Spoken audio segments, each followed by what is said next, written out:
In the whirlwind of American history, some figures stand silhouetted against the storm, defined not by their own ambitions, but by the love and loyalty they held for others. They are the anchors in the tempest, the quiet forces who reveal their true strength when the world turns against their own. Imagine being born into a life where every milestone is a headline, every family dinner a matter of public record. Imagine your father is one of the most powerful, and later one of the most controversial men on the planet. This was the world of Julie Nixon.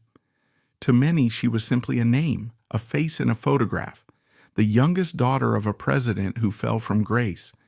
But to see her only through the long, dark shadow of Watergate is to miss the story of a woman of remarkable resilience and quiet depth. It's a story of a daughter whose fierce loyalty became her legacy, a life lived in the unforgiving glare of the public eye, and of the silent battles fought long after the cameras have gone. This is the untold story of Julie Nixon Eisenhower. To understand Julie, we have to travel back to a post-war America brimming with both optimism and anxiety.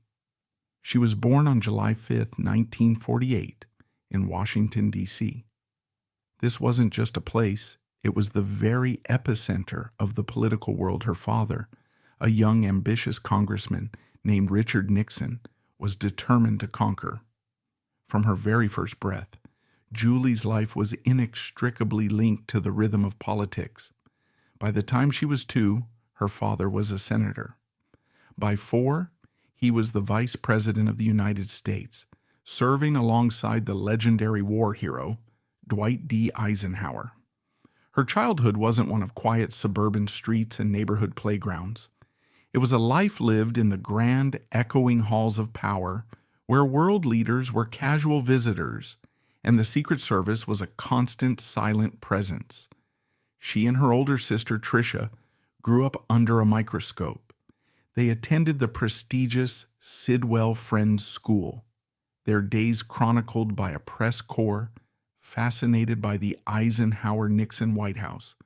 While most children's memories are of scraped knees and summer holidays, Julie's were of motorcades and state dinners. It was a surreal upbringing, one that could easily have swallowed a young girl's identity. Yet behind the formal facade of the vice president's residence, the Nixon family was in many ways surprisingly ordinary. Julie remembered her mother, Pat, as the grounding force, a woman who was practical and down to earth, determined to give her daughters a semblance of normalcy.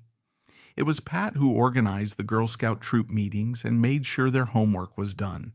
Her father, on the other hand, was the romantic. In public, Richard Nixon was often seen as stern, even brooding. But at home, Julie saw a different man entirely. She recalled him as deeply loving, a father who would leave affectionate notes for his daughters and who, despite the immense pressures of his office, always had time for them. This stark contrast between the public persona and the private man would become a central theme in Julie's life, shaping her understanding of the world and her unshakable defense of the man she adored. This idyllic, if unusual chapter came to an abrupt end in 1960. Richard Nixon's narrow, soul-crushing defeat to John F. Kennedy in the presidential election was a profound blow. The family retreated from Washington, first to their home state of California, and then, after another bruising political loss in the 1962 race for governor, they moved across the country to New York City. For a teenage Julie, these were years of dislocation and readjustment, a jarring transition from the center of the political universe to the relative anonymity of private life. She finished her schooling at the esteemed Chapin School, learning to navigate a world that was no longer defined by her father's political standing. It was during this period of quiet rebuilding that Julie began to forge an identity of her own, one that was thoughtful, observant, and deeply loyal to the family that had weathered so many storms together. As the turbulent 1960s unfolded, America was changing, and so was Julie Nixon. She stepped onto the campus of Smith College in the fall of 1966, a young woman ready to carve out her own path. It was here, amidst the hallowed halls of one of America's most prestigious women's colleges, that a romance straight out of a political storybook began to blossom. Not far away at Amherst College was a young man who understood her unique world better than anyone else possibly could, David Eisenhower, the grandson of the very president her father had served. Their courtship wasn't just a typical college romance. It was the merging of two American political dynasties. They had known each other for years, their lives intersecting at official functions since childhood. But now, away from the watchful eyes of Washington, their friendship deepened into love. They were a study in contrast, Julie articulate and poised, David more reserved and scholarly. Yet they shared an unbreakable bond, a mutual understanding of the pressures and privileges that came with their famous last names. A year after they began dating, they were engaged. In December of 1966, Julie was formally introduced to society at the glamorous International Debutante Ball in New York City. Her escort for the evening was, of course, David. The image of the two of them, young, elegant, and representing the legacies of Eisenhower and Nixon, captivated the nation. It felt like a fairy tale, a symbol of a more orderly and optimistic time, even as the country was being torn apart by the war in Vietnam and social unrest. Their wedding, on December 22, 1968, was a national event. It took place at the historic Marble Collegiate Church in New York, officiated by the famous Reverend Norman Vincent Peale. The timing was extraordinary. Richard Nixon had just won the presidency, and in a matter of weeks, Julie's father would be inaugurated. The wedding wasn't just the union of two people in love. It was a prelude to the return of the Nixon family to the White House and the continuation of the Eisenhower legacy in the public sphere. While her personal life was blossoming, Julie was also dedicated to her education. She earned her Bachelor of Arts from Smith and, determined to build a career of her own, went on to receive a master's degree in education from the Catholic University of America in 1971. Her life with David settled into a quiet rhythm. They would go on to have 3 children, Jenny, Alex, and Melanie. Julie embraced motherhood, creating the stable, loving home that she had cherished as a child. But the private life she was building would soon be thrust onto the public stage in a way she could never have imagined. As her father took the oath of office, Julie was no longer just Julie Nixon or even Mrs. David Eisenhower. She was now a first daughter, a role she would embrace with a passion and a fierce loyalty that would come to define her. When Richard Nixon entered the White House in January 1969, his daughters were expected to be seen, not necessarily heard. Tricia, the elder sister, was the more glamorous, ethereal figure, often compared to a princess. Julie, however, was different. She was grounded, articulate, and possessed a keen political mind, honed by a lifetime of observing her father. She refused to be a mere ornament in the White House. During the 1968 campaign, she had been a tireless advocate for her father, crisscrossing the country and charming voters with her intelligence and sincerity. Now, as first daughter, she saw her role as an extension of that work. She became one of the administration's most effective and relatable surrogates. While her mother, Pat, was a famously private first lady, Julie stepped into the spotlight with ease. She became a passionate spokesperson for issues she cared about, championing the causes of children, advocating for the elderly, and promoting environmentalism long before it was a mainstream political issue. She traveled, gave speeches, and attended events, often standing in for her mother. She developed a genuine interest in foreign policy, engaging with world leaders, and absorbing the complexities of international diplomacy. Her work didn't go unnoticed. For 4 consecutive years, readers of Good Housekeeping magazine voted her one of the 10 most admired women in America. She wasn't just admired for her poise, she was respected for her substance. During this time, she also carved out a professional identity outside of her official duties, working as an assistant managing editor for the Saturday Evening Post. It was a role she took seriously, helping to establish a book publishing division for the magazine's parent company. She was proving that she was more than just a famous name. But everything changed on June 17, 1972.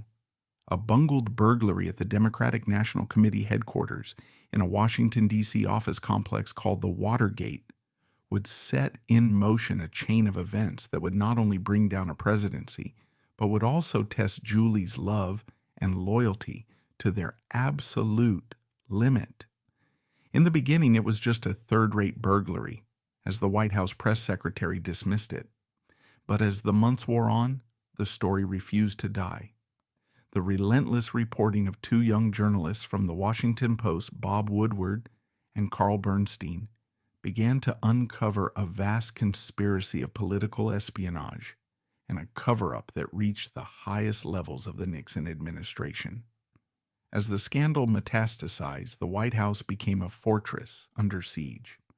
The president grew increasingly isolated, surrounded by a dwindling circle of trusted aides, and in the midst of this political firestorm, one voice rose, clear and unwavering, in his defense, his 25-year-old daughter, Julie. She became her father's most public, most passionate, and most tireless defender. While others resigned or turned against him, Julie went on the offensive. She saw the attacks on her father not just as political maneuvering, but as a deeply personal and unjust assault on the man she knew and loved, the romantic, affectionate father from her childhood. She decided it was her duty to try to explain my father to the world. She gave hundreds of interviews, facing down a skeptical and often hostile press corps, both at home and abroad. She answered every question, no matter how accusatory, with a calm and steely resolve. She was articulate, well-informed, and utterly convinced of her father's innocence. To the public, she was a symbol of incredible filial devotion. To her father, she was a lifeline. In the dark, lonely days of 1973 and 1974. As the walls closed in, Julie was a constant source of support. She and David moved into the White House to be closer to her parents. There's a poignant, little-known detail from this time that reveals the depth of her role. She would often walk the family's Irish setter, King Timoho, late at night on the White House grounds, a solitary figure pacing in the darkness. It was during these quiet moments that she would gather her thoughts, preparing for the next day's onslaught of questions and accusations. One of the most revealing moments of the entire saga came in May 1974 during a press conference at Disney World in Florida. A reporter asked Julie a pointed question: "How can you speak with such assurance when so many of the president's former top aides have been indicted?" Without missing a beat, Julie looked directly at the reporter and delivered a quote that would become legendary for its raw, emotional honesty. "I have a biased view," she said, "but my father is the most decent man I have ever known. And I'm not saying that because he's my father. I would not say that about every man in my family, but I say it about him." It was a stunningly candid and human moment. In that single sentence, she acknowledged her bias while simultaneously delivering a powerful testament to her father's character, drawing a clear line between him and the men who had betrayed his trust. But her public defense came at a great personal cost. She was shouldering a burden that would have crushed most people. In July of 1973, She made a startling admission to the press. Her father had considered resigning over the scandal, but the family had rallied around him, begging him to fight on. It was a glimpse into the private agony of a family watching their world crumble. On the final tragic day, August 9th, 1974, as Richard Nixon prepared to give his televised resignation speech and then his emotional farewell to the White House staff, Julie stood beside him. Photos from that day are heartbreaking. In them, you can see the immense strain on her face, but also an expression of unwavering love and support. She held her father's hand, her presence a silent statement that even in his darkest hour, he was not alone. The storm had finally broken, and as the helicopter lifted off from the South Lawn, carrying her parents away from the White House forever, a chapter of Julie's life and of American history came to a devastating close. The fall from power was absolute. One day you live in the most famous house in the world. The next, you are in exile. For Julie Nixon Eisenhower, the post-White House years began in a haze of grief and uncertainty. Her father was a broken man, his health failing, his reputation in tatters. Her mother was stoic as always, but deeply wounded. The family retreated to San Clemente, California, to a home they called La Casa Pacifica, but there was little peace to be found. In the immediate aftermath, Julie continued to be the family's anchor. She helped her parents navigate their new reality, shielding them from the relentless public condemnation. But as the initial shock wore off, she began the difficult process of building a life for herself, away from the shadow of the presidency and the trauma of Watergate. She found her voice, not in the clamor of politics, but in the quiet, reflective world of writing. It was a natural fit for someone so thoughtful and articulate. She began with a project that was deeply personal, a children's cookbook, but her most significant work was yet to come.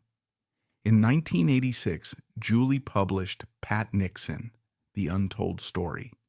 This wasn't just a biography, it was a daughter's passionate, meticulously researched defense of her mother, an attempt to reveal the warm, intelligent, and resilient woman she knew, a woman who had so often been misunderstood and caricatured by the press as Plastic Pat. The book was a labor of love, drawing on her mother's own words and letters.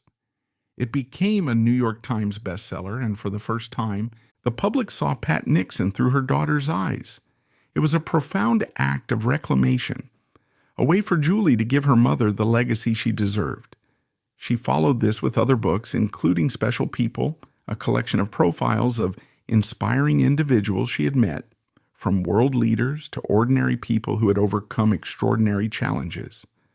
Through her writing and her extensive public speaking engagements, which she has continued for over 4 decades, Julie established herself as a respected author and commentator in her own right.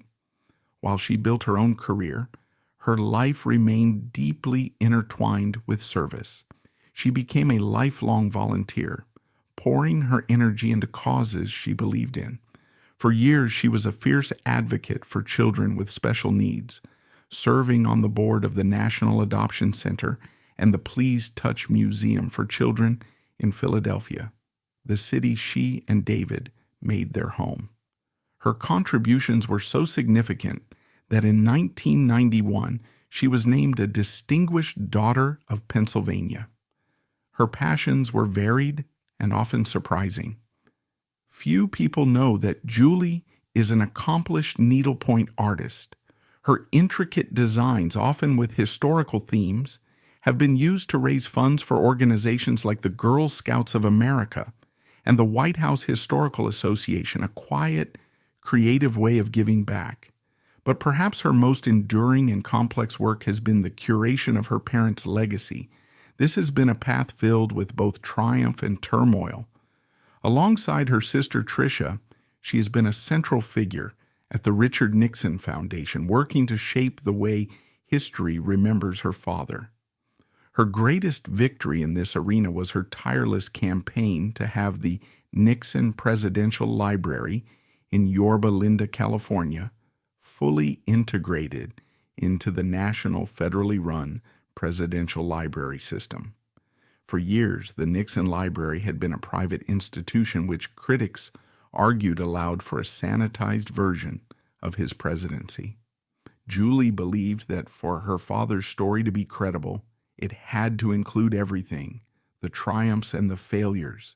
She fought for years, navigating complex political and bureaucratic hurdles.